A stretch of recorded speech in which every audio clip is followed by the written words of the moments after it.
In the small town of Havenwood, a place that time seemed to have forgotten, 14-year-old Jamal Johnson walked home from school, the autumn leaves crunching beneath his sneakers.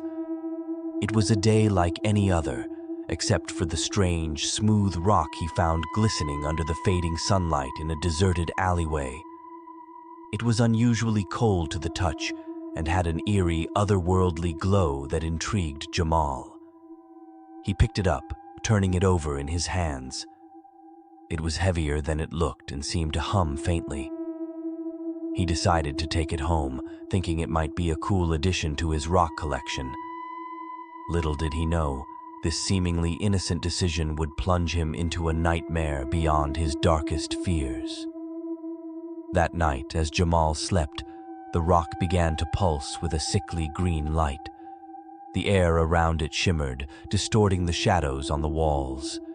Suddenly, a crack appeared on its surface, and a viscous black liquid oozed out, forming into a grotesque, spider-like creature with gleaming red eyes. The creature crawled silently through Jamal's room, leaving a trail of darkness in its wake. Jamal awoke with a start, feeling an icy chill in the air. His eyes widened in terror as he saw the creature perched on his dresser, its eyes fixed on him. He tried to scream, but no sound came out. The creature lunged at him, and everything went black. When Jamal awoke, it was morning. He felt an unexplainable heaviness in his chest and a deep sense of dread. The rock was gone, and so was the creature. He tried to convince himself it was just a bad dream, but the feeling of unease lingered. At school, Jamal noticed strange things happening. His classmates seemed more lethargic, their eyes dull and lifeless. Whispers spread about several students falling mysteriously ill. Jamal's best friend, Marcus, confided in him that he had seen a shadowy figure lurking around his house at night. Jamal's blood ran cold. He knew it had to be the creature. Determined to find answers, Jamal went to the library after school and dug through old town records and folklore. He found references to a legend about a dark entity that fed on souls, leaving behind only empty shells of its victims. The entity was said to be bound to a cursed artifact, a stone that housed its dormant form until awakened. Jamal realized with mounting horror that the rock he had found was the cursed artifact, and the creature was now free, feeding on the souls of Havenwood's residents.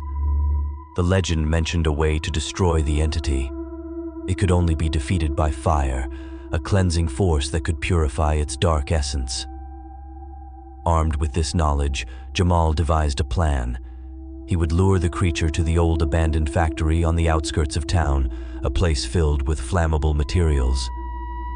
He gathered his courage and set out at dusk, the setting sun casting long, sinister shadows over the town. Jamal reached the factory just as the last light faded from the sky. The creature seemed to sense his presence, emerging from the darkness with a hiss. Its eyes glowed with malevolent hunger as it advanced towards him. Jamal lit a makeshift torch, his hands trembling. The creature lunged, and Jamal swung the torch wildly, setting fire to a stack of wooden crates. The flames roared to life, casting flickering light and deep shadows across the factory floor. The creature recoiled, its screeches echoing through the empty building. Jamal backed away, leading the creature deeper into the inferno. With a final, desperate effort, he threw the torch into a barrel of oil, igniting a massive explosion that engulfed the creature in flames. Its screams pierced the night as it writhed and twisted, its form dissolving into ash. The fire department arrived to find the factory in ruins, but the town was safe. The mysterious illnesses vanished, and the victims slowly regained their strength. Jamal was hailed as a hero, but he could never shake the memory of the creature's eyes and the sound of its dying screams. Havenwood returned to its sleepy existence, but Jamal knew that the darkness was never truly gone. The rock was destroyed, but the shadows always lingered at the edges of the light. He vowed to remain vigilant, knowing that some horrors are never really vanquished, They simply bide their time, waiting for the next unwary soul to find them.